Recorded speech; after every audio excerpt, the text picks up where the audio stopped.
안녕하세요. 오늘은 보존학 공부를 해보도록 하겠습니다. 보존학의 포인트는 약 6문제가 매년 출제되고 있고요. 첫 번째, 보존 수복을 이해하기. 보존 수복이 무엇인지 그 개념에 대해서 일단 먼저 알아야 되고요. 그 다음에 와동 형성. 와동 형성을 할 때 어떻게 해야 되는지 알아야 되고, 또 와동을 어떻게 분류를 하는지 와동 분류법을 알아야 되는데, 요게 거의 매년 출제가 되니까 이건 꼭 아셔야 돼요. 그리고 세 번째, 방습법. 치수보호는 어떻게 해야 되는지 아셔야 되고요. 라이너, 베이스, 또 지각감인증은 무엇인지, 지각감인을 적게 하려면 어떻게 해야 되는지 아셔야 되고요. 5번, 보존수복 치료. 크게 아말감, 그리고 심미치료, 금수복 이런 식으로 있는데, 이 심미라는 거는 치아 색깔 나는 걸 의미를 하는 거고요. 레진, 치아 색깔 나죠? 그리고 GI, 치아 색깔이죠. 그 다음에 세라믹 인레이도 있긴 한데 책에서는 요거까지는 다루고 있지 않고요. 또 시험 범위는 요거예요. 그리고 최근에 들어서 이제 아말감은 치과에서 거의 쓰지 않고 있는 추세이기 때문에 요거는 시험에 잘 안 나올 가능성이 크고요. 그리고 아말감이 나온다고 하면 아말감의 단점에 대해서 나오겠죠. 왜냐면 최근에 쓰지 않는 추세로 넘어가고 있어서. 그 다음에 근간은 어떤 형태로 생겼는지 그 형태에 대해서 아셔야 되고, 그리고 근간 치료가 크게 나눠서 총 두 가지. 비외과적 근간 치료, 외과적 근간 치료. 치아 자체를 완전히 뽑아가지고 뽑은 상태에서 근단을 잘라서 다시 식립하는 그런 외과적인 방법이 있고요. 비외과적인 근간 치료는 그냥 위에서 그냥 접근을 하는 거죠. 치아가 이렇게 심겨 있고 위에서 뭔가를 하고 근간을 이렇게 뭔가 치료를 하는 그런 방식입니다. 그리고 마지막으로 미백을 아셔야 되고요. 보철은 되게 상당량의 부분이 썩었거나 훼손이 되었을 때 그 부분을 수복을 하는 거를 이제 보철이라고 하는데, 크라운이 대표적이죠. 이렇게 많이 썩었을 때 이렇게 완전히 씌우는 거, 이런 걸 보철이라고 한다면, 보존은 우식된 부분을 없애고, 그 다음에 지금 여기가 없앤 모습이죠.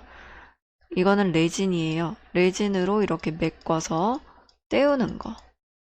그래서 광조사를 한 다음 이런 식으로 깔끔하게 재현이 가능하고요.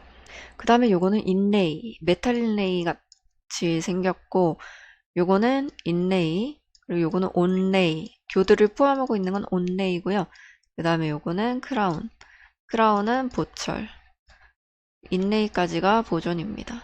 그리고 요거는 레진 인레이인지 세라믹 인레이인지 어쨌든 심미적으로 이제 치아 색깔을 그대로 재현을 해서 인레이로 수복을 한 모습입니다.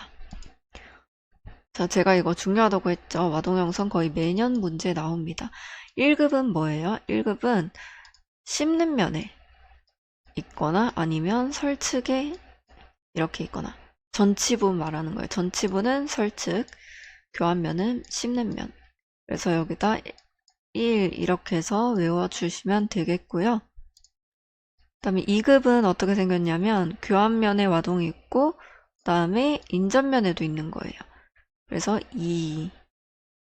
3급은 이런 식으로 인전면에 있는 걸 3급이라고 하고요. 4급은 전치부 절단면과 인전면을 동시에 가지고 있는 이런 식으로 4급 이렇게 외워주시고요. 5급은 여기 이 부분에 있는 걸 5급이라고 하는데, 이렇게 전치부를 둘러서 5자로 기억을 해주시면 됩니다. 그리고 이제 나머지 6급인데 6급은 이렇게 끝부분에 교두에 있거나 절단면에 있는 경우, 그래서 6 이런 식으로 기억을 해두시면 완벽하게 기억이 되겠죠. 자, 와동 형성하는 거에 대해서 이제 여기 쭉 나와 있는데, 모든 우식을 제거하는 거는 옛날에는 이랬어요. 근데 최근 이제 미국 논문에 의하면 우식이 된 그 치질이더라도 그 정지성 우식이면 좀 남겨놓고 한다. 왜? 치질을 최대한 보존할 건 보존하기 위해서. 그래서 최근에는 이런 식으로 바뀌고 있기 때문에 요거는 시험 문제 안 나올 가능성이 많아요. 그리고 치수를 보호하면서 와동을 형성을 해야겠죠. 그리고 2차 우식을 예방할 수 있도록, 그러니까 쉽게 말해서 우식이 안 생기도록 이쁘게 깎아야 된다. 요런 말이에요. 예를 들어서 원래 이렇게 제거를 하고 싶었다. 실수를 해서 여기까지만 이상하게 이렇게 파버린다. 그러면 이 부분이 잘 채워지지 않으면 2차 우식이 생길 수가 있겠죠. 그게 이 말이고요. 그 다음에 치아 수복물 파절 방지. 자, 파절 방지 이것도 이거나 뭐 비슷한 말인데 만약에 뭐 우식을 이런 식으로 제거를 했어요. 여기 위에 부분을 제거를 한 거예요. 그렇다고 쳤을 때 여기에 필링이 될 거잖아요. 필링이 이렇게 됐어. 근데 위에 대합치랑 막 맞물려가지고 여기가 약하니까 떨어질 거 아니에요. 이런 식으로 와동을 형성하면 안 된다라는 뜻이에요. 그리고 뭐 기능적 효과 극대화, 요거는 요거랑 일맥상통하고요. 그다음에 심미적인 거는 어떻게 생각을 하면 되냐면 만약에 전치부에 와동을 형성을 하는데 뭐 이런 식으로 막 와동을 형성을 했어요. 그러고 나서 여길 채워놔요. 그럼 나중에 이제 레진이 시간이 오래 지나면 여기가 변색이 될 수도 있단 말이에요. 그리고 뭐 꼭 굳이 변색은 안 되더라도 정말 정말 자세하게 보면 여기 틈이 살짝 보일 거 아니에요. 근데 막 이렇게 이쁘게 이렇게 안 돼 있고 막 지그재그로 막 이런 식으로 돼 있다, 정신없이. 그러면은 심미적인 게 좀 덜 심미적으로 보이겠죠. 그러니까 웬만하면 뭐 와동을 형성하려면 그 마진이 좀 부드럽게 이런 식으로 되면 더 이쁘겠죠? 나중에 혹시라도 변색이 되더라도 차라리 이게 낫지 막 이렇게 되어 있으면 정말 보기 싫겠죠.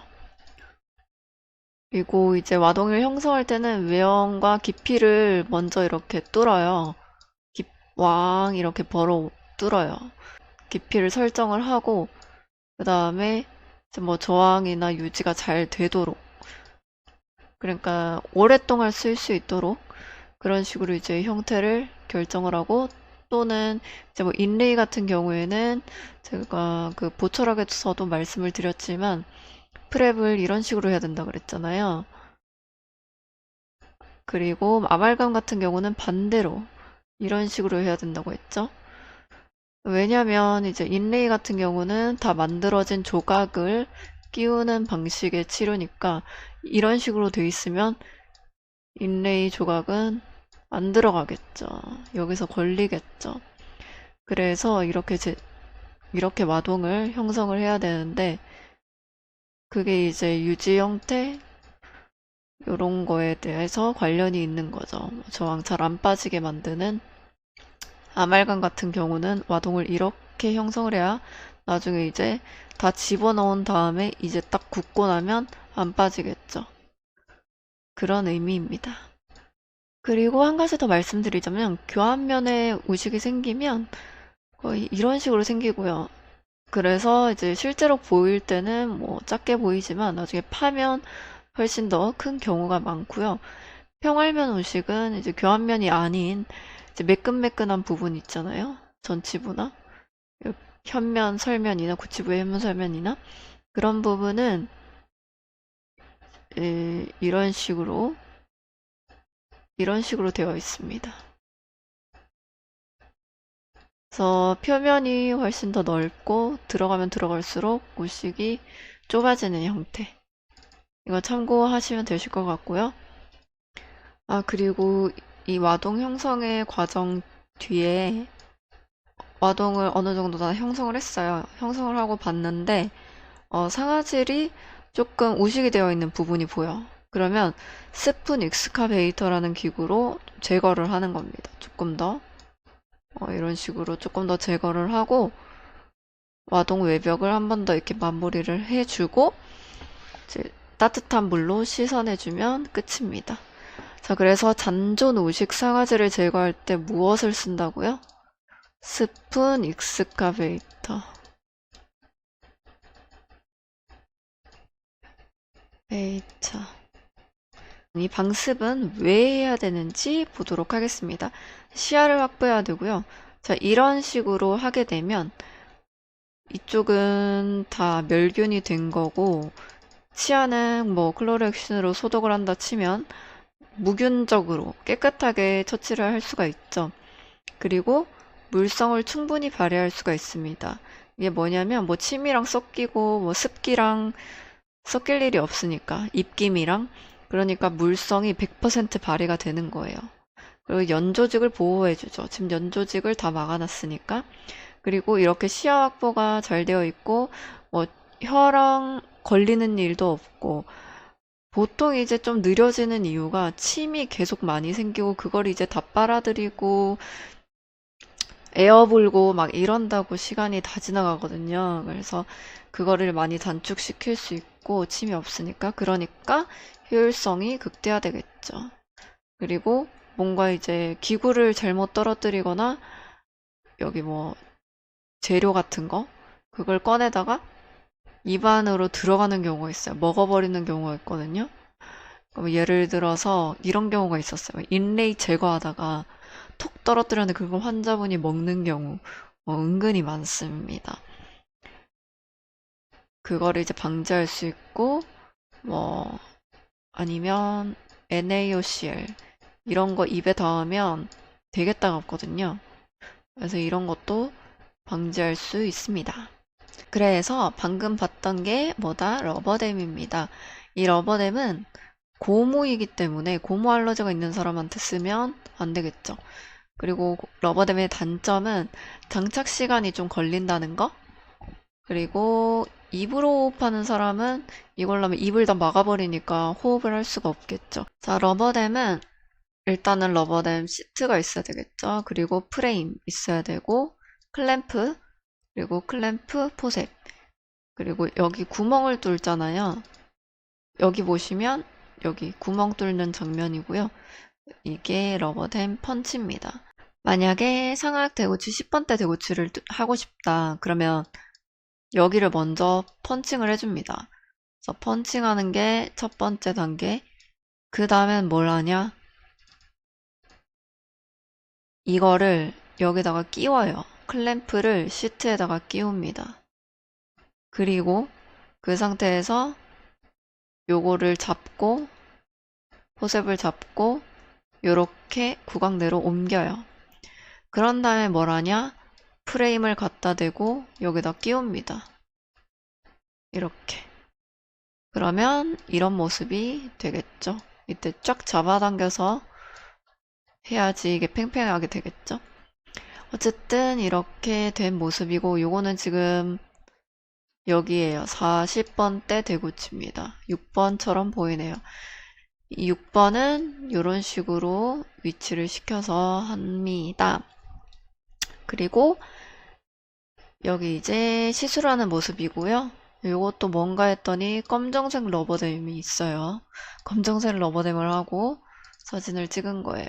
자, 그 다음 2번 치간 이개기입니다. 치간 이개기는 치아 사이를 벌리는 거예요. 그래서 영어로는 세퍼레이터라고 하고요. 임상에서도 세퍼레이터라고 훨씬 더 많이 얘기합니다. 그래서 세퍼레이터는 요 동그란 고무 링이고요.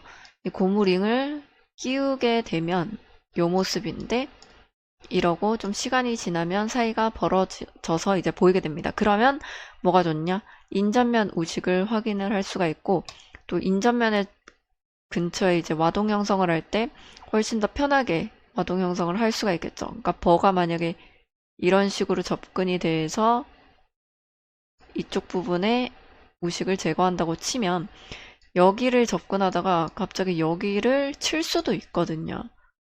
그래서 아예 그냥 띄워버리면 좀 안전하게 제거가 되겠죠. 그리고 굳이 여기다가 무슨 격벽을 놓지 않는다 하더라도 띄워져 있으면 이게 뭐 익스플로러로 접근도 가능할 수 있고, 그러니까 여기를 뭐 변연에 뭐 틈이 지지 않도록 스무스하게 필링을 할 수가 있겠죠. 그리고 이제 밴드, 교정용 밴드를 삽입하기 위해서 이제 너무 빡빡하게 있으면 이게 잘 안 들어가거든요. 그래서 그런 경우에는 고무링을 넣어놓고 좀 기다리고 제거한 다음에 밴드를 삽입하는 경우가 많습니다. 그리고 이제 여기가 떨어져 있으면 여기를 조작하다가 인전면에 치은을 뭐 다치지 않게도 할 수가 있고요. 네, 치간이게 목적을 정리해 놨으니까 체크 한번 해두시고요. 자, 그 다음 웨지라고 부르는 치간 쐐기가 있어요. 쐐기는 뭐냐? 이렇게 삼각형으로 생긴 뭐 나무, 뭐 플라스틱이 될 수도 있고, 이 끝이 뾰족해요. 이걸 왜 하느냐? 이렇게 뭐 스트립 같은 거나 뭐 이렇게 격벽 같은 거를 매트리스 밴드나 이런 필름 같은 구조물을 이렇게 넣어 놓고 이거를 쫙 꽂아버리면 꽂잖아요. 이쪽 부분을 치료를 하고 싶어요. 그런데 그냥 여기다 필링을 하면 여기 다 흘러내리잖아요. 그래서 여기다 필름을 일단 끼워놨습니다. 벽을 형성해 주기 위해서. 그 상태에서 레진을 집어넣어도 여기 다 흐르겠죠. 그래서 뭘 하느냐? 뾰족한 걸로 껴 넣어서 필름이 이런 식으로 휘도록 치아에 완전히 달라붙도록 하는 겁니다. 자, 이런 식으로 필름이 달라붙으면 이제 레진을 집어넣으면 여기가 이제 꽉 채워지겠죠. 그쵸? 여기 이제 쐐기가 이렇게 있는 거고요. 이해가 가셨죠? 자, 그런 다음에 요거를 다 제거를 하면 치아가 이쁘게 필링이 되어 있겠죠. 자, 그 다음 치은앞배입니다. 치은앞배는 코드를 넣는 걸 얘기를 해요. 그래서 잇몸을 리트랙션, 벌려주는 거죠. 벌려주는 거. 그래서 지금 코드, 요게 이제 실을 코드라고 하고 여기다 잇몸에다가 집어 넣을 거예요. 그래서 코드 패커로 이렇게 집어 넣습니다. 집어 넣은 모습이에요. 그래서 잇몸이 좀 통통하죠, 지금? 이거를 하는 이유는 이것도 목적을 알고 계셔야 되고요. 치은 연화의 와동의 출혈을 방지하기 위해서 하기도 하고요. 그러니까 여기다가 지혈제를 묻혀가지고 꾹꾹꾹꾹 눌러주면 피가 안 나겠죠. 그리고 여기를 벌려줌으로 인해서 잇몸을 그 안쪽의 우식을 검사할 수도 있고요. 그리고 벌려주었으니까 치은 연화에 그거 임프레션도 잘 떠지겠죠. 그리고 치은 연화의 와동 방습을 위해서. 자, 여기가 잇몸이라고 치고 우식이 치은 연화에도 막 이렇게 있는 거예요. 자, 그러면 잇몸을 벌리지 않은 상태에서 여기를 깨끗하게 이쁘게 그 매끄럽게 레진 필링을 할 수가 없겠죠.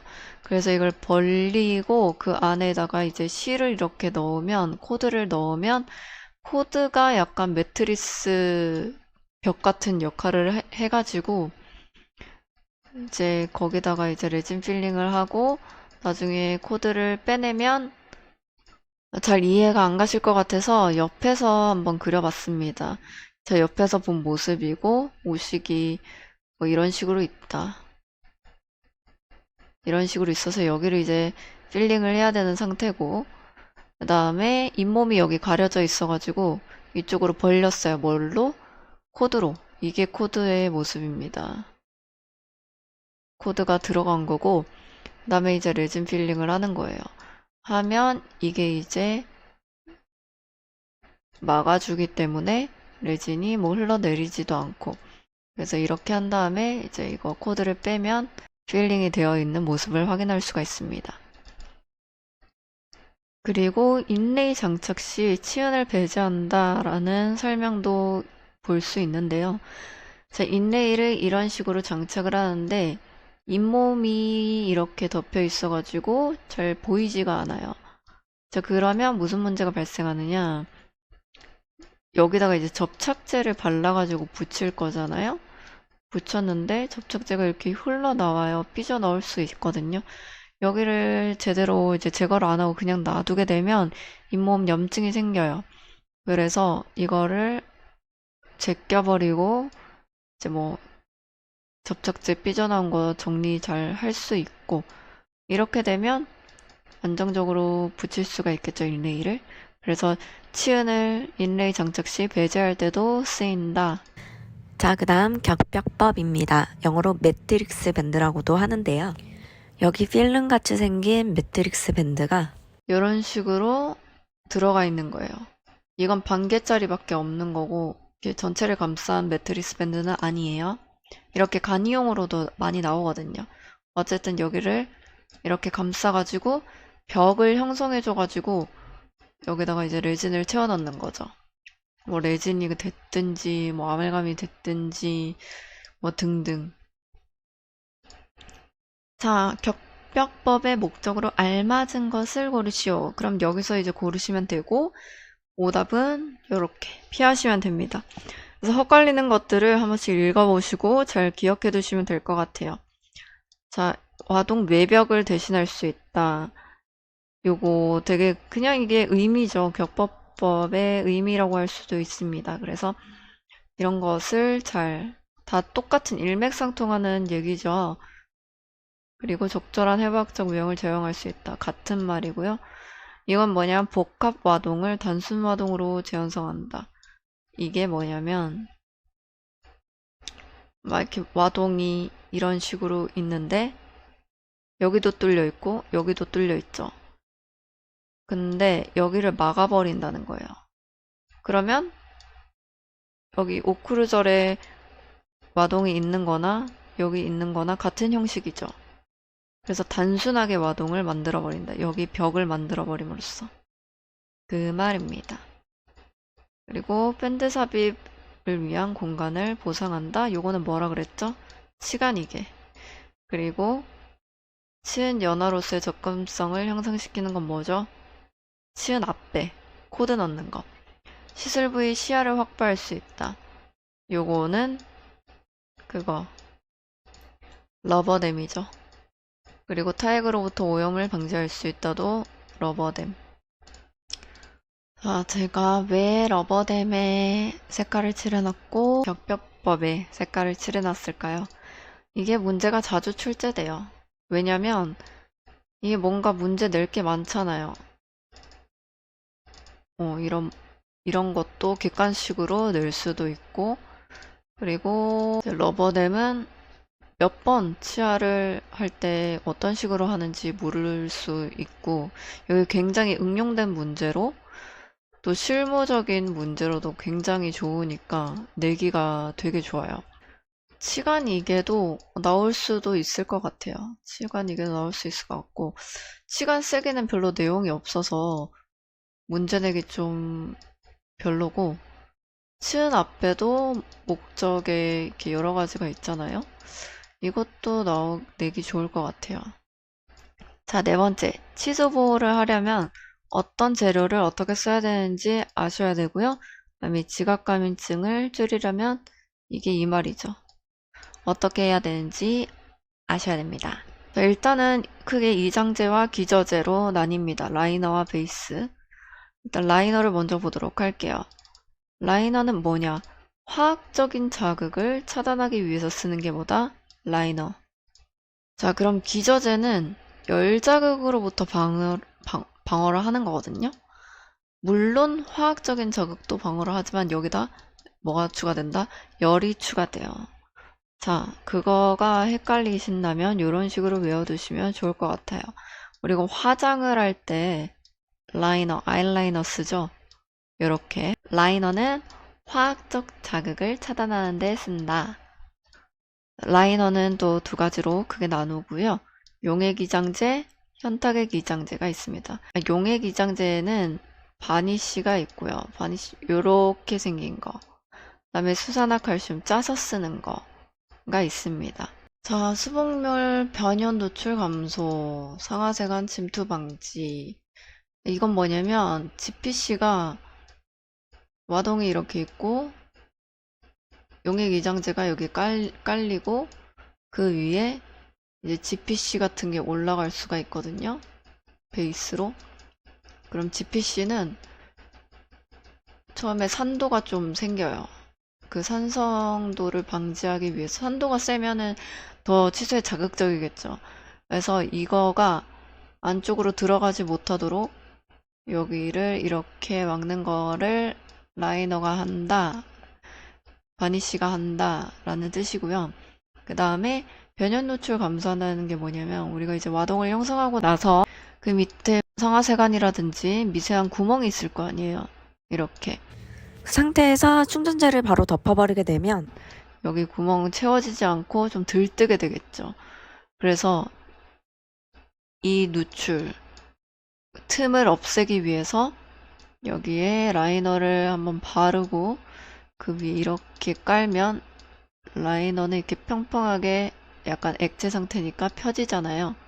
그 위에다가 이제 충전을 하게 되면 들뜨는 거 없이 쫙 이렇게 깔끔하게 올라가게 되겠죠. 그래서 틈을 줄일 수 있다라는 뜻입니다. 그리고 10%의 코팔 소재를 용매에 녹인 코팔라이트 제품을 많이 씁니다. 요게 코팔라이트 제품이고요. 여기 안쪽이 매니큐어 붓처럼 되어 있어가지고 아무튼 그런 식으로 쓰고요. 그 다음에 라이너는 레진이랑 같이 쓰면 안 됩니다. 자, 요거는 읽어보시면 이해가 가실 거고요. 자, 레진은 바니쉬 말고도 지오이랑 같이 쓰면 안 돼요. 레진은 뭐랑 같이 쓰면 안 된다? 지오이랑 바니쉬. 레진이랑 같이 쓰면 안 되는 거는 아이돌 이름이라고 생각을 해주시면 돼요. 요거 조이. 빨리 읽으면 조이죠? 그리고 바니쉬. 바니. 바니랑 조이는 레진이랑 사이가 나쁘다. 이렇게 외워주세요. 자, 그 다음에 현타액 이정제. 수산화칼슘이고요. 수산화칼슘. 치수에 아주 근접하거나 노출된 치수가 있다면 거기다가 다이칼을 섞어가지고 이렇게 올려둡니다.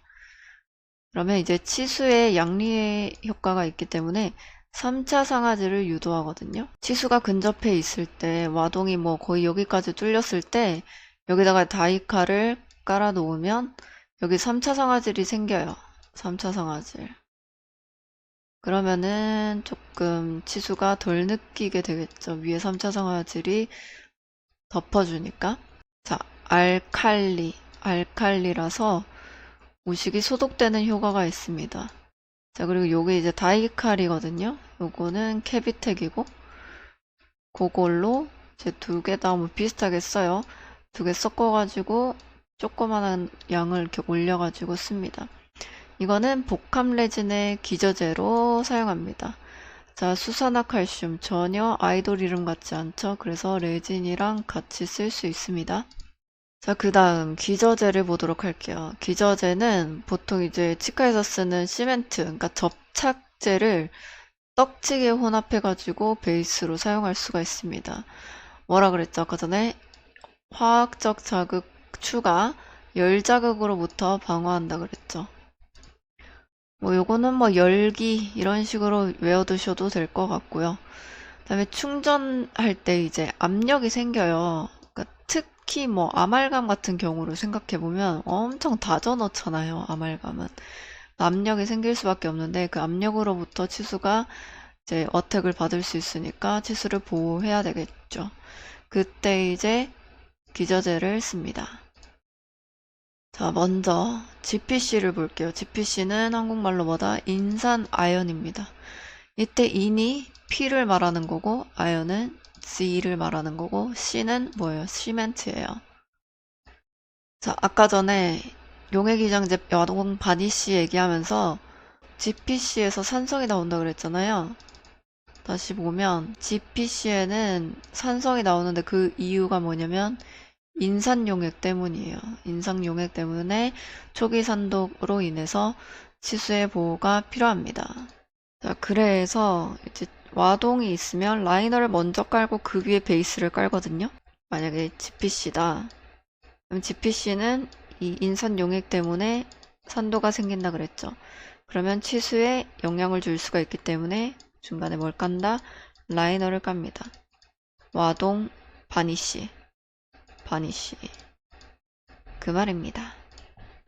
그리고 GPC는 발열이 생겨요. 믹싱을 할 때 열이 발생되기 때문에 요건 유리판 위에서 믹싱을 해줍니다. 자, 그 다음 GOE. 일단 요 그림이거든요. 바로 밑에 있는 거를 확인을 하시면 됩니다. 그림은. GOE는 한글로 산화, 아연, 유진올입니다. E는 유진올이고 아연은 Z, 그리고 산화는 O에 해당되는 거겠죠. 이거는 임시 접착용으로 많이 쓰이고요. 유진올이 있기 때문에 이 유진올이 치수 진정 효과를 냅니다. 그리고 아까 전에 뭐라 그랬죠? 조이는 레진이랑 안 친해요. 그래서 레진 할 때 쓰면 안 된다. 그리고 여기 Z 붙은 요거 두 개는 치질 접착성이 없어요. 자, Z 두 개 붙은 거는 두 개는 치질 접착성이 없다. 그다음에 폴리카복실레이트, 폴리카복실레이트 시멘트라는 뜻이고요. 요거는 영구 접착제로 많이 쓰이고 또는 교정용 밴드에다가 이걸 믹싱을 해가지고 여기다가 주변에 이렇게 쭉 두른 다음에 꽉 껴서 붙이는 그럴 때도 쓰고요. 아니면 또 임시로 때울 때도 씁니다. 뭐 그 엔도 할 때. 근데 요즘 잘 안 써요. PCC 자체를 잘 안 씁니다. 요거는 생체 친화성이 우수하고요. 그 치질이랑 화학적으로 결합해요. 화학적으로 결합한다는 것은 자석처럼 잘 달라붙는다는 거예요. 그리고 만약에 나는 믹싱하는 게 아직 서투르다. 그래서 요게 빨리 굳으면 안 된다. 그럼 뭐 어디다가 믹싱을 하면 되죠? 유리판을 냉각을 시켜가지고 차갑게 해가지고 그 위에서 믹싱하면 천천히 굳어요. 그래서 마음이 급한데 몸이 잘 안 따라주시는 분들은 그런 식으로 하시면 됩니다. 또 치질과 자석처럼 화학적으로 달라붙는 게 GI 시멘트예요. 글래스 아이오노머 시멘트죠. 그리고 GI 시멘트는 생체 친화성이 우수합니다. 요거나 요거 둘 다 생체 친화성 우수하고 그다음에 치질과 화학적으로 결합하죠. 그리고 근데 요거는 이제 차이점이 플라스틱에다가 해야 돼요. 플라스틱. 그리고 믹싱을 해야 돼요. 사진에도 보이죠? 여기 플라스틱이 있어요. 왜냐? 금속 같은 걸로 하면 이게 성질이 변하거든요. 그래서 꼭 플라스틱으로 믹싱을 해야 됩니다. 그리고 요건 뭐다? 레진의 기저제로도 사용 가능합니다. 레진. 보통 서비컬 레진 필링 할 때 여기 파였을 때 여기 치경부 쪽에 파였을 때 여길 때우는데 그거를 이제 GI로 하기도 하고요. 요거는 보험이 되고 보험이 안 되는 재료가 이제 레진이죠. 요거 둘 중에 합니다. 거의. 그래서 GI랑 레진은 뭐 엄청 친한 친구예요. 그래서 GI를 밑에다가 깔고 레진을 그 위에다가 깔 수도 있습니다. 실제로 그렇게 하는 경우 거의 없지만 잘 외우시라고 그렇게 설명을 드렸어요. 그리고 이게 만약에 깐다 그러면 이걸 막 전체적으로 까는 게 아니고 그 치수 쪽에 그 노출될 만한 부위를 이렇게 조금 선택적으로 이렇게 깔고 그 위에 이제 레진을 이만큼 보통 그런 식으로 합니다. 그리고 진짜 중요한 거 GI에서 진짜 중요한 게 뭐냐면 불소가 들어가서 항우식 효과가 있다는 것. 그게 진짜 중요해요. 아마 제가 국시 쳤을 때 이게 나왔었던 것 같은데 잘 기억은 안 나지만 어쨌든 이거 중요하니까 언제든지 시험에 나올 수 있습니다. 그리고 이제 레진으로 만약에 때우면은 레진은 치아랑 열 팽창 계수가 조금 차이가 있어요. 그게 뭐냐면 온도가 뜨거워지거나 아니면 냉각하거나 너무 차갑거나 그러면 이제 치아랑 치아도 막 쪼그러들었다가 열이 생기면 늘어났다가 약간 그러거든요. 우리 초딩 때 아스팔트 늘어나고 막 줄어들고 이런 거 배우잖아요. 그게 열팽창 개수에 관련된 거거든요. 그러니까 그 정도가 레진이랑 치아가 다르기 때문에 그게 탁 쪼그라들었을 때 둘 사이에 틈이 생길 수가 있어요. 치아랑 레진 사이에. 그러면 그때 틈이 생기면 뭐 그때 이제 뭐 우식이라든지 그런 게 많이 생길 수가 있겠죠. 근데 GI는 그런 게 없어요. GI는 치아랑 열팽창 개수가 비슷해가지고 변연 누출이, 미세 누출이 줄어들어요. 그게 진짜 중요한 장점이에요. 그리고 GI는 아까 전에 레진의 기저제로도 쓰인다고 했잖아요. 그 GI는 치수 친화성이 좋기 때문에 굳이 라이너가 없어도 단독적으로 사용이 가능합니다. 그리고 임상에서 설명할 때는 GI가 뭐 보험이 되고 그래서 잘 떨어지고 실제로도 되게 얼마 안 가서 떨어지고 와가지고 컴플레인 하시는 분들이 많거든요. 그런데 이제 책에서는 강도가 우수하다고 나오니까 잘 기억을 해두세요.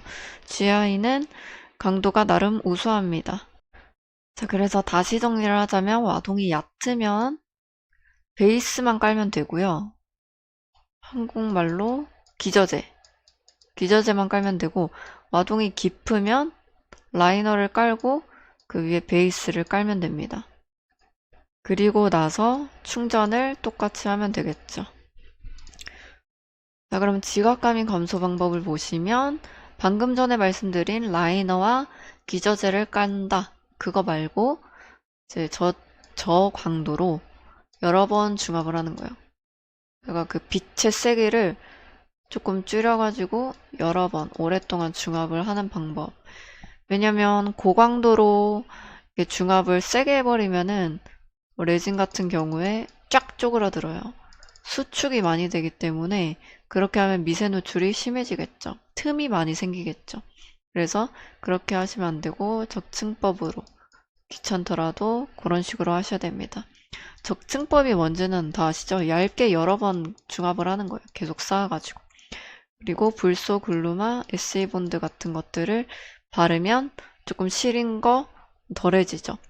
그리고 레진 충전할 때 아까 뭐랬죠? 조이랑 바니쉬를 사용하면 안 된다라고 했죠. 둘이는 사이가 안 좋아요. 그리고 상하세관 조직의 이동을 억제하는 치료가 필요하고요. 그 다음에 와동 세정할 때 따뜻한 물로 해야지 별로 시리지 않겠죠. 자, 다음 보존 수복 치료. 그러니까 보존학에서 하는 치료를 얘기를 하는 거예요. 때우는 치료. 크게 세 가지를 우리는 볼 건데요. 아말감, 그리고 신미수복, 치아색 나는 재료로 수복한다. 그 중에서 이제 레진이 있고 GI가 있다. 그리고 골드 인레이가 있는데 아말감 같은 경우는 요즘 잘 안 해서 시험에 점점 안 나오고 있는 추세입니다. 그렇지만 혹시 모르니까 알아두셔야 되고요. 이 아말감은 변형 강도가 낮아요. 그러니까 뭐 수복을 했다고 치면 이런 식으로 수복했으면 이 부분이 깨져서 많이 날아가요. 많이 날아가고 그렇지만 시간이 지나면 변형 누출이 감소하는 경향이 있습니다. 자, 여기가 깨질 수도 있지만 여기가 잘 관리를 해가지고 깨지지 않고 잘 관리를 했다고 치면 변형 누출은 오히려 더 좋아질 수 있습니다. 그리고 치아에 화학적인 자극을 주지 않고요. 치질이랑 접착성이 별로 없기 때문에 와동을 아까 전에 이런 모양으로 한다 그랬죠. 그래서 이 상태에서 굳어지면 접착성이 좀 떨어지더라도 안 빠지니까.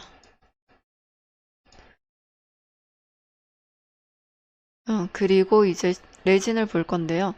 레진 충전을 할 때 치수 보호를 하고 싶으면 치수 보호를 먼저 하고 그 상태에서 삼부식을 하면 됩니다. 요건 시험에 잘 안 나올 건데 일단 알아두시고, 그리고 복합 레진 같은 경우는 어떤 와동에서도 상관없이 잘 떼어질 수 있는 재료입니다. 그리고 GI는 보통 힘을 많이 안 받는 3급이나 5급 와동에 적합하고요. 3급이 아까 뭐라 그랬죠? 이렇게 인전면에 있고, 5급은 그 서비칼 부분, 이 부분이죠. 그리고 치근면 우식, 치근면, 뿌리면에 이제 우식이 있을 때 잘 달라붙는 GI로 합니다. 그리고 이제 금을 볼 건데요. 금 자체로는 뭐 치아랑 잘 달라붙는다든지 그런 성질이 떨어지기 때문에 이제 접착제를 붙여서 붙이게 되는 거죠. 그래서 접착제가 필요하고요. 그다음에 생체 친화성이 우수합니다. 그래서 알러지가 없죠. 그리고 강도가 좋고요. 내마모성이 우수합니다. 마모 저항성이 우수하다는 말이죠. 마모가 잘 안 된다. 그리고 연마가 쉽습니다. 정밀 제작이 용이하고요. 왜냐면 잘 펴지고 그루브도 쉽게 잘 파지고 그러니까. 그래서 임상에서는 어떻게 설명을 드리냐면 뭐 세라믹도 있고 금으로 인레이를 하실 수도 있다. 근데 만약에 뭐 얼음이나 딱딱하거나 이갈이 같은 거 많이 하시는 분들은, 그러니까 딱딱한 음식을 자주 섭취하거나 이갈이 같은 걸 하시는 분들은 이제 힘이 많이 닿으니까 세라믹 같은 걸 하면 뭐 가끔씩 깨져서 다시 만드는 경우도 있으니까 안 깨지는 금을 사용하시는 걸 추천드린다라고 말씀드릴 수 있습니다. 그리고 이제 아말감에서 중요한 거는 이제 멀링. 막 문지르고 이제 동글동글하게 만들어가지고 캐리어에 담아가지고 이제 원장님께 드리면 원장님이 충전을 하죠. 그래서 이 과정이 있어야지 아말감의 강도가 증가가 되고 변연 적합도도 좋아집니다. 변연 적합도. 이렇게 테두리가 착 잘 달라붙고 틈 없이 메꿔줄 수 있다라는 뜻이고요. 그래서 보통 이제 막 문지르는 작업을 하고 멀링을 하는 거는 치과위생사가 하게 되니까 우리의 역할에 따라서 이 사람이 아말감이 잘 떼어질지 말지가 결정될 수가 있다는 거예요. 그래서 이 과정은 정말 정말 중요하기 때문에 나온다면 시험에 이런 게 또 나올 수가 있겠죠? 그리고 레진 충전할 때 지각감인 감소 방법이 어떤 게 있을까요? 뭐 바니쉬 도포를 한다. 아니겠죠. 절대 아니에요. GOE 베이스를 사용한다? 네, 절대 아니죠. 그리고 광도를 높여가지고 단시간에 쫙 그냥 빨리 해버린다. 아니죠. 공부를 안 하면 이게 언뜻 맞는 것 같죠? 단시간에 뭔가 빨리 하고 끝낸다니까 지각감이 줄어들 수 있겠다라고 생각하면 오산입니다. 자, 그리고 얇은 두께로 나눠서 여러 번 충전합니다. 그게 뭐죠? 한마디로 적층법이죠. 적층법, 요게 맞는 내용이죠. 자, 이제 근간의 형태를 보도록 할 거예요. 근간이 어떻게 생겼냐 하는 건데, 이제 이런 식으로 근간이 있을 거 아니에요? 근간이 있고 여기가 치수가 있고 치수의 각이 보통 교두에 이런 식으로 위치를 합니다. 이거는 뭐 다 아는 내용이실 것 같고, 근간의 끝은 치근의 끝보다 0.5mm 위에 있습니다. 자, 이게 무슨 말이냐면요. 치아의 끝, 치근의 끝은 여기잖아요. 여기. 근데 근간의 끝은 어디예요? 여기거든요. 근간은 여기서 끝난단 말이죠. 그러니까 이 길이 차이가 0.5mm 정도 된다는 거예요. 치근의 끝에서 0.5mm 위에 근간의 끝이 있다. 그리고 연령이 증가함에 따라서 일어나는 것들, 요거 중요해요. 요거 시험이 많이 나오거든요. 어떤 과목이더라도 연령이 증가함에 따라서 나타나는 현상, 요거 문제 내게 되게 좋습니다. 자, 좁고 가늘어집니다. 치수가 점점 좁고 가늘어지고, 이제 유치 같은 거 보면은 엄청 넓죠. 되게 넓어요. 그리고 치수 각도 소실되고, 이렇게 있다가 점점 이렇게 없어집니다. 그러니까 치수 자체가 점점 없어진다고 생각하시면 돼요. 그리고 그 치수를 감싸고 있는 옆에 있는 백악질은 오히려 더 많아집니다. 왜냐면 백악질이 더 침착이 돼야지 석회화도 되고 막 그래야지 그 치수의 공간이 더 협소해질 수 있겠죠. 그래서 상대적으로 백악질은 더 넓어집니다. 그래서 백악질이 점점 이렇게 침착이 되다 보니까 여기 계속 침착이 되면 근간 끝과 점점 멀어집니다. 근간 끝이 여기면은 치아의 뿌리는 여기 점점 멀어집니다. 그리고 상하세관이 좁아지거나 막히게 돼요. 상하세관이 이쪽 부분이죠. 막히거나 좁아집니다. 자, 여기가 치수라고 치고 여기가 백악질이라고 치면은 이제 백악질이 침착이 돼요. 여기 끝부분이 이렇게 침착이 되면은 치수의 끝과 이 루트의 끝은 점점 멀어지게 되어 있죠. 예, 그 말이고요.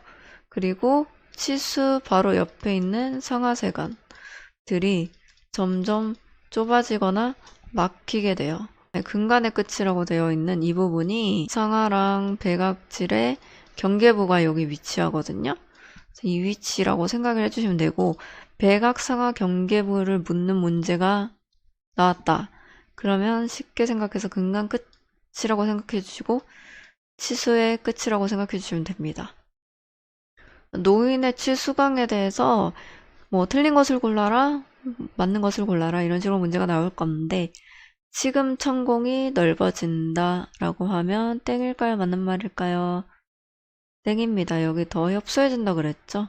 그리고 치수실이 협소해진다. 맞는 말일까요? 틀린 말일까요? 맞는 말이죠. 협소해집니다. 그리고 근간의 수가 증가한다? 땡. 근간은 점점 좁고 가늘어져서 없어질 수도 있어요. 그러니까 증가하는 건 절대 아니겠죠. 그리고 치수각이 교환면으로 길어진다 이런 식으로 땡. 이건 유치 어렸을 때나 이렇게 되고 점점 내려간다 그랬죠. 치수각이 소실됩니다. 그리고 근간의 끝과 치근의 끝이 가까워진다? 땡. 멀어집니다. 그리고 이렇게 치수가 있으면 자극이 가요. 안 좋은 자극이 갔을 때 일시적으로 이제 염증 상태를 보이게 되고 그렇지만 스스로 가만히 있을 때 아픈 건 없고 그리고 냉자극이 차가운 물을 마시면 약간 민감해지고 또 통증 같은 거는 짧게 있기는 한데 자극이 제거되면 없어지고 자극을 줄 때만 좀 짧게 나타날 때는 어떤 병을 의심해 볼 수 있죠? 치수충혈입니다. 치수충혈. 기억해 두세요.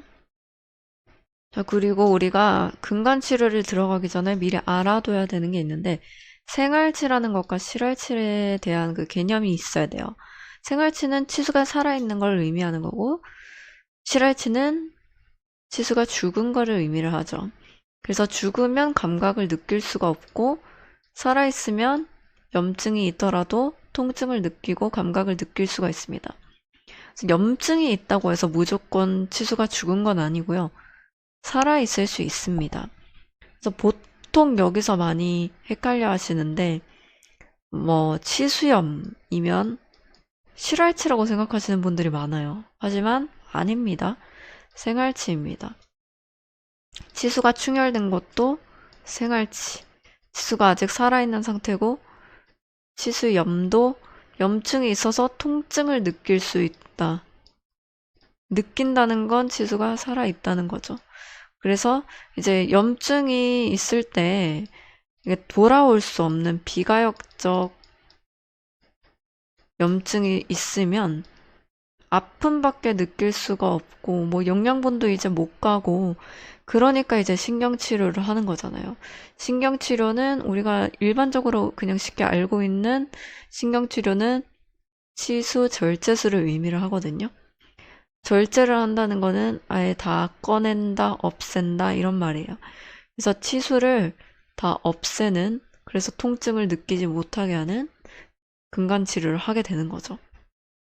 만약에 실알치다, 괴사가 돼버렸다는 거는 이미 다 죽었다는 거예요. 그러면 루트가 있고 이제 치수가 이렇게 있으면 여기가 다 괴사가 돼가지고 여기까지 이렇게 병이 생겼어요. 병소가. 이걸 뭐라 한다? 치근단 병소.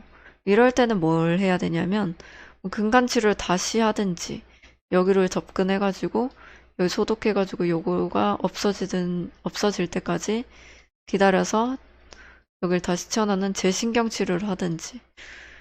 근데 그렇게 해도 뭐 호전이 없다. 그러면 치아를 꺼내가지고 여길 절단을 해버리는 거예요. 뿌리 끝을 절단하는 치근단 절제술. 요런 거를 합니다. 그리고 이제 급성 치수염을 자세하게 보도록 하면 치수가 이제 급성 염증을 띈 거예요. 그리고 치수에 이제 염증이 전체적으로 파급이 되면 정출감 뽑힐 것 같은 느낌과 때릴 때 톡톡톡 했을 때 그 통증이 엄청 심해져요. 건드리면 아파요, 엄청. 그리고 외부에 자극이 없어도 혼자서 그냥 갑자기 막 엄청나게 아픈 거예요. 간헐적으로. 그리고 이제 급성치수염이 오면 누운 자세에 있을 때 아파요. 그래서 잠을 못 자요. 그래서 어떤 분이 며칠 내도록 밤에 잠을 못 잤대요. 이것 때문인 거죠. 그리고 움직일 때마다도 막 아파요. 그래서 이제 문제를 내면 이런 문제가 나올 수 있겠죠. 뭐 이런 특징을 가지고 있는 것을 골라라. 급성치수염. 또는 이제 뭐 급성치수염에 해당하는 것 중 뭐 틀린 것은, 맞는 것은 이런 문제가 나올 수 있습니다. 아니면 만성치수염에 대해서 물어볼 수도 있겠죠. 자, 생활치수 치료법 먼저 보도록 할게요. 생활치수 치료법에는 치수복조술, 치수절단술, 치수절제술, 치근단 유도술 이렇게 있거든요. 일단 치수복조술이 먼저 한번 보도록 할게요. 치수복조술은 간접 치수복조술, 직접 치수복조술이 있습니다. 이게 우리가 뭐 때우다가 치수가 이런 식으로 있으면 노출될 것 같을 때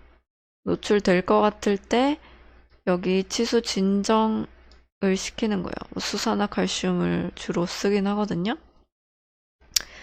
그렇게 하는 거를 간접 치수 복조술이라고 하고, 노출이 됐어요, 치수가. 살짝이 노출됐을 때 수산화 칼슘을 얹어가지고 그 위에 이제 와동을 채우게 되면 그거는 직접 복조술이라고 하는 거예요.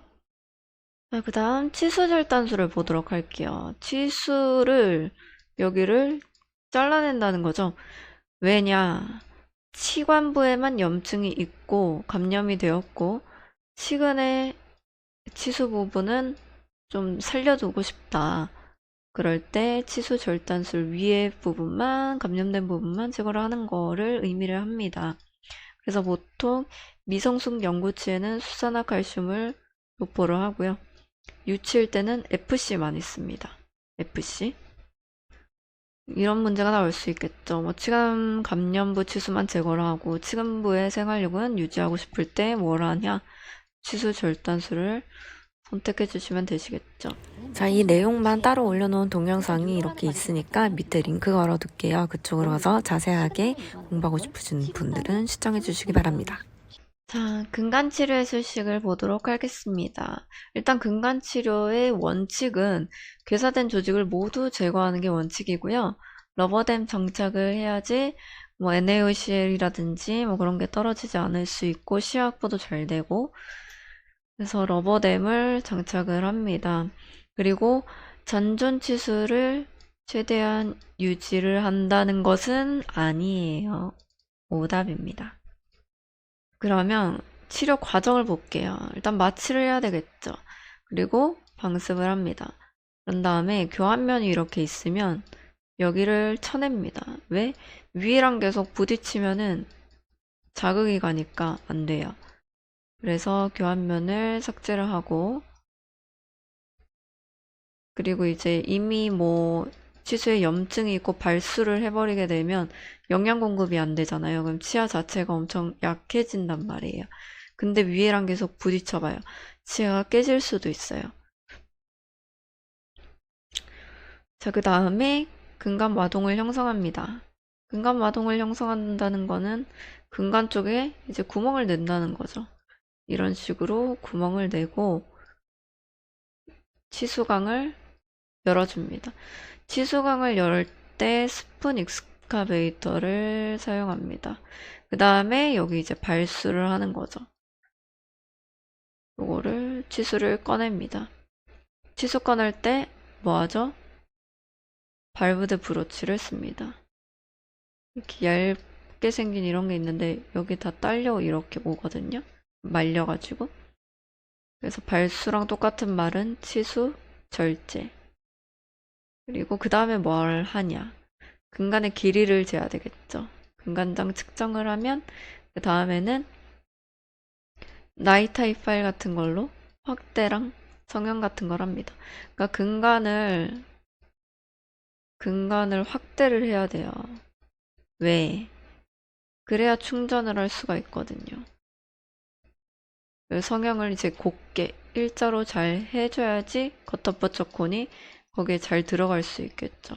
울퉁불퉁하거나 얇거나 그러면 충전이 제대로 안 되니까 그 빈틈 사이로 또 막 염증이 생길 수가 있단 말이죠. 그 다음 근간 세척. 근간 세척할 때는 EDTA가 석회화된 근관을 잘 풀어서 세척을 할 수가 있기 때문에 EDTA가 시험 문제에 나올 수도 있고요. NaOCl, EDTA, 셀라인, H2O2 이런 걸 다 쓰긴 하는데 근간 건조하기 직전 있잖아요. 마지막에서는 H2O2를 쓰지 않습니다. 마지막까지 H2O2를 쓰게 되면 조직을 압박하거든요. 그래서 동통 아파요. 종창이 생길 수 있으니까 이거는 마지막 단계에 쓰지 않는다는 거 기억해 주시고요. 그다음에 근간 건조를 할 때는 페이퍼 포인트를 사용해서 건조하는 거 아시죠? 근간 소독할 때는 수산화칼슘이나 뭐 유진올, CMCP, 유치의 경우에 보통 FC 많이 쓰고요. 항생제나 뭐 스테로이드 함유되어 있는 약제도 쓰기도 해요. 그렇게 해서 뭐 염증을 좀 깔아앉히거나 합니다. 그 다음에 이제 근간 충전을 하게 되는 거죠. 마지막 날에 GP콘, 커터퍼처콘 그리고 근간 스프레더를 이용해서 꾹꾹꾹꾹 눌러줍니다. 근간 충전을 하는 시기는 증상이 없을 때 해야 됩니다. 그래서 이제 엔도 중인 환자분들 오실 때마다 어떠셨어요? 아프지 않으셨어요? 이렇게 물어보잖아요. 그래서 이제는 아픈 거 없다. 괜찮아졌다. 그러면은 오늘은 신경치료를 마무리하겠습니다. 라고 해서 충전을 해버리죠. 이번에도 아팠어요. 이런 식으로 얘기하면 그러면 조금 더 소독 더 해볼게요. 이렇게 얘기를 하시죠.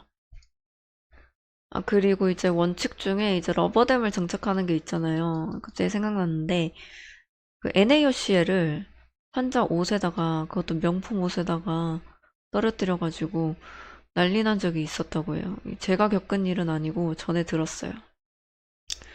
그리고 또 뭐 문제를 낸다면, 누공 등 뭐 삼출물이 배출이 되었는데, 동통이 없을 시 근간 충전을 할 수 있다. 맞을까요? 아닙니다. 아무 뭐 증상도 없어야 돼요. 섬출물도 나타나면 안 되고, 때렸을 때 반응도 없어야 되고, 동통 없어야 되고, 불편감도 없어야 돼요. 다 모든 것이 everything is okay 해야 근간 충전이 가능합니다. 그리고 또 문제를 내보겠어요. 근간장 측정을 한 다음에 그 다음에 어떤 진료를 해야 될까요? 어떤 단계가 있을까요? 확대 성형이죠. 그럼 또 이렇게 물어볼 수가 있어요. 근간장 측정 바로 다음에 쓰는 기구는 이렇게. 그럼 나이타이 파일이 답이 되겠죠. 이상한 엉뚱한 뭐 바브드 브로치나 뭐 스푼 익스카베이터 이런 거 고르시면 안 됩니다. 자, 그 다음 문제. 이거 아까 전에도 얘기했었던 것 같은데 근간 치료를 받았던 치아인데 치근단부와 주위 치조골에 염증이 있어요. 이렇게 있는데 여기에 이제 염증이 있다는 말이죠. 그럼 재신경 치료를 한 번 더 해볼 수도 있고요. 그게 안 되면 여기를 아예 그냥 잘라버리는 치근단 절제술을 할 수도 있다 그랬죠. 이거 중요합니다. 자, 드디어 마지막 미백입니다. 미백제는 가사나 요소, 30%의 가사나소, 광분산, 나트륨 이런 것들이 들어가거든요. 어떤 게 들어가는지 익혀두시고 또 실알치 미백 같은 경우에 신경 안에다가 이제 미백을 하는 거잖아요. 그래서 생활치 미백은 그냥 미용 목적으로 우리가 일반적으로 알고 있는 치아 미백이라고 하면 생활치 미백이거든요. 그래서 여기에다가 이제 약재를 이렇게 올려가지고 미백을 하는 거고 또 잇몸에 미백제가 닿으면 따갑기 때문에 이제 여기다가 댐을 해요. 뭐 러버댐, 뭐 이거 치은 댐, 댐자가 들어가면 막는다는 뜻이에요. 우리 그 비 올 때 그 빗물 저장해 놓는 것도 댐이잖아요. 그 다 영어 같은 거예요. 그래서 미백을 할 때는 치은 위에다가 댐을 올려야 된다. 그리고 미백을 하면 언제든지 색깔은 돌아올 수 있다. 당연히 색소 있는 음식을 먹으면 또 그렇게 변색이 되겠죠. 미백을 한 번 한다고 해서 영구적인 것인 줄 알고 계시는 환자분들도 가끔 계시긴 하더라고요. 언제든지 돌아올 수 있습니다. 김치 같은 거 많이 먹으면. 그리고 만약에 이제 실알치 미백 같은 경우에 치아 자체가 이제 먹는 것처럼 푸르스름하게 변하는 그러한 걸 이제 미백을 할 때 실알치 미백이라고 하거든요. 그럴 경우에는 근간 치료를 먼저 한 다음에 신경 치료를 먼저 하고 그 다음에 거기다가 이제 미백 약제를 주입해가지고 미백을 해야 되겠죠. 그리고 이제 실알치 미백을 할 때는 그 오팔댐, 이걸 오팔댐이라고 하거든요. 치은 옆에다가 이렇게 붙이는 거를 짜서 굳히는 거예요. 광중압기로. 오팔댐을 사용한다 그러면 틀림 설명이겠죠? 네, 여기까지 보존학을 다 정리를 해봤습니다. 시험 문제는 여기서 아마 다 나올 거예요. 여러분 고생하셨습니다. 다른 과목에서 다시 뵙도록 할게요.